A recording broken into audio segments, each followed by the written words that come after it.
টানা 1 বছর দিন রাত কঠোর পরিশ্রম করে চ্যাটজিপিটি থেকে বের হওয়া একটা বিল্ডিং এর স্ট্রাকচার জঙ্গলের মধ্যখানে তৈরি করলো থাইল্যান্ডের 2 স্বপ্নবাজ তরুণ হ্যাং এন্ড লিয়াম। আপনি যতক্ষণ ঘরে বসে বসে স্বপ্ন আর পরিকল্পনা করছেন, হ্যাং এবং লিয়াম ততক্ষণই সেটাকে বাস্তবায়ন করে ফেলেছে। আমাদের বাংলাদেশি যুবকদের সাথে এই পরিশ্রমী যুবকদের পার্থক্য একটাই, যে তারা চিন্তা করে আর তাৎক্ষণিক কাজে নেমে পড়ে, আর আমরা শুধু ভাবতেই থাকি, পরিকল্পনা করতেই থাকি। এভাবে বছরের পর বছর কেটে যায়, কাজটা আর করা হয় না।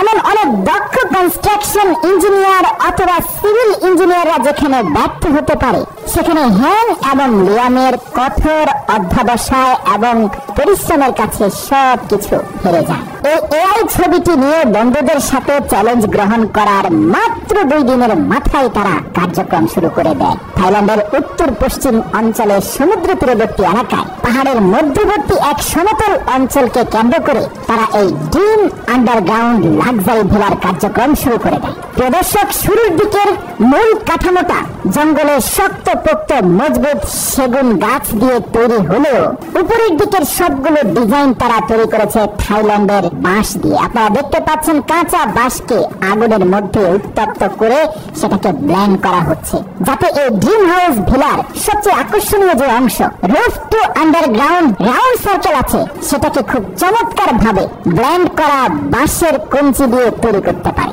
একটা বাঁশকে 4 খণ্ডে খণ্ডিত করার জন্য 2টি গাছের মধ্যখানে একটা স্কয়ার শেপের হোল তৈরি করে তীব্র বল প্রয়োগ করে ধাক্কা দেওয়া মাত্রই পুরো বাঁশটি 4 খণ্ডে খণ্ডিত হয়ে যাচ্ছে এবং বের হচ্ছে অসংখ্য বাঁশের কঞ্চি, যেগুলোকে ব্লেন্ড করে খুবই দক্ষতার সাথে মোটামুটি 1 থেকে 1.5 মাসের মধ্যে তাদের এই ড্রিম আন্ডারগ্রাউন্ড লাক্সারি ভিলার মূল কাঠামোটা প্রস্তুত করে ফেললো। পুরো কাঠামো বাঁশের কঞ্চি এবং ওক গাছের পিলারের উপরে তৈরি করার পরে তারা এবার আন্ডারগ্রাউন্ডের দিকে ফোকাস দিল। প্রিয় দর্শক, দেখতে পাচ্ছেন সকাল দুপুর পরিশ্রম করে তারা মাটি খনন করে পাহাড়ের অন্য আরেকটি অঞ্চলে এই সকল মাটি নিয়ে জমাট করছে। চ্যাটজিপিটি নির্মিত ছবিতে ঠিক যেভাবে বিল্ডিংটা রয়েছে হুবহু সেই আগলে মাটিকে খনন করে মূল স্ট্রাকচারের সামনে লাক্সারি ভিলার শেপ দেওয়ার চেষ্টা করছে। মোটামুটি আন্ডারগ্রাউন্ডের কাজ শেষ দেওয়ার সাথে সাথে মাথায় আসলো যে এই বিল্ডিং এ ওঠার জন্য তো কোনো মই বানানো হয়নি।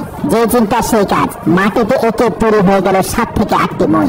এবার দেখুন, অত্যাধুনিক বিল্ডিং এর মধ্যে যেভাবে একটা মূল পিলারকে কেন্দ্র করে চারপাশে মইগুলো রাউন্ড শেপে ঘুরতে ঘুরতে উপরে উঠে যায়, ঠিক সেভাবে সেইগুলোকে খুবই চমৎকার কায়দা করে লাগিয়ে দিল, যেন তাদের লাক্সারি ভিলায় খুব সহজে তারা উঠতে পারে।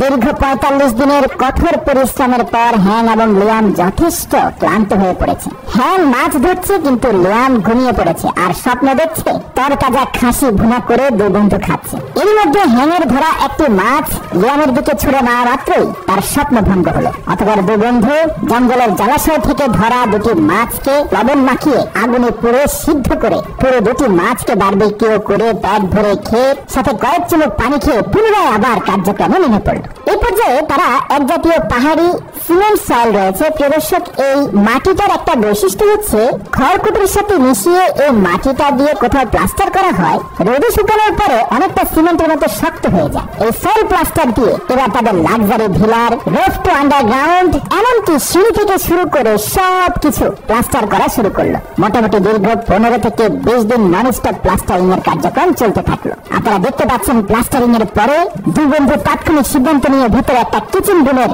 ম্যাপ আঁকলো। মূল কাঠামো ওক কাঠ দিয়ে তৈরি করে আবারও মাটি দিয়ে চমৎকার করে একটা কিচেন তৈরি করলো। প্রবেশক, এটা কিন্তু একটা ওপেন কিচেন, চারপাশ থেকে আলো বাতাস ঢুকছে এবং ওপেন প্লেসে তারা এখন রান্না বান্না করতে পারবে। এই কিচেনের মধ্যে কাঠ সংগ্রহ করে কিচেনের চিমনির মধ্যে আগুন জ্বালিয়ে দেওয়া হলো, আর সেই আগুনে প্রাথমিকভাবে কিছুটা গ্রিন টি করলো এবং 2 বন্ধু গ্রিন টি পান করে এবার তাদের দ্বিতীয় ধাপের সবচেয়ে কঠিন চ্যালেঞ্জের দিকে অগ্রসর হলো। এটাই হচ্ছে সেই আন্ডারগ্রাউন্ড লাক্সারি হাউসের সামনে অবস্থিত সুইমিং পুল। হ্যাং এবং লিয়ামের আবার রাত দিন কঠোর পরিশ্রম শুরু হয়ে গেল। দেখতে পাচ্ছেন কতটা নিখুঁত করে সিঁড়ি তৈরি করলো।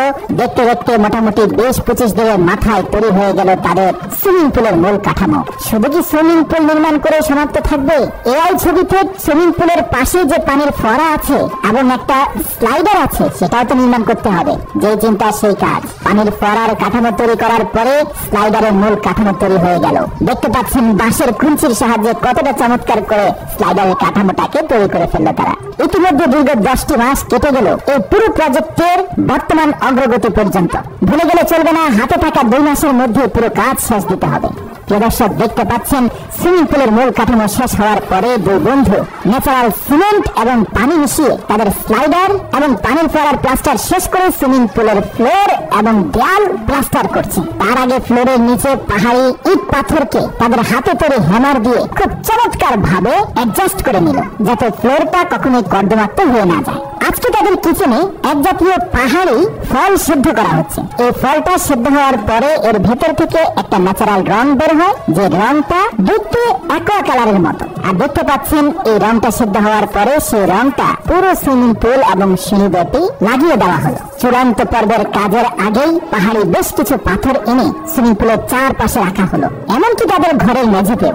ঘরের ভিতরে বিশ্রাম নেওয়ার জন্য দুই বন্ধুর তৈরি করা চেয়ারটা কি কায়দা করে বানিয়েছে দেখুন। মূল কাঠামোটাকে ফোল্ড অবস্থা থেকে খুলে তার মধ্যে বাঁশের শীট বিছিয়ে দিলে চমৎকার ঢালান দিয়ে বসা যায়। এমনকি টেবিলটাকেও কায়দা করে একই টেকনোলজিতে তৈরি করা হয়েছে। আমি পূর্বেই বলেছি তাদের এই টোটাল প্রজেক্টটাই একটা পাহাড়ের মধ্যবর্তী সমতল স্থানে তৈরি করা হয়েছে, যার কারণে পাহাড়ি ঝর্ণার পানি এখানে খুব সহজে আসতে পারে। আপনারা দেখতে পাচ্ছেন বাঁশের মধ্যখানের অবস্ট্রাকল গুলোকে ক্লিন করে একটা বাঁশকে পাইপের আদলে তৈরি করে এই বৃহৎ আকারের ব্যাম্বু পাইপ হয়ে পাহাড়ি ঝর্ণা থেকে পানিটা তাদের নির্দিষ্ট প্রজেক্টের চৌবাচ্চায় এসে পড়া শুরু হয়ে গেল। প্রিয় দর্শক, একটি লাইন চৌবাচ্চায় অন্য আরেকটি লাইন তাদের সেই স্লাইডারের উপরে স্থাপন করা হলো। আর সাথে সাথে পানির উপরে পিচ্ছিল খেয়ে নিচে নেমে দুই বন্ধু আনন্দ উল্লাসে মেতে উঠলো। সাথে সাথে মনে হলো এখনো কাজ শেষ হয়নি, তাই তো সুইমিং পুলের চারপাশ এবং ফ্লোরে থাকা ময়লা আবর্জনা পরিষ্কার পরিচ্ছন্নতার কাজে লেগে পড়লো।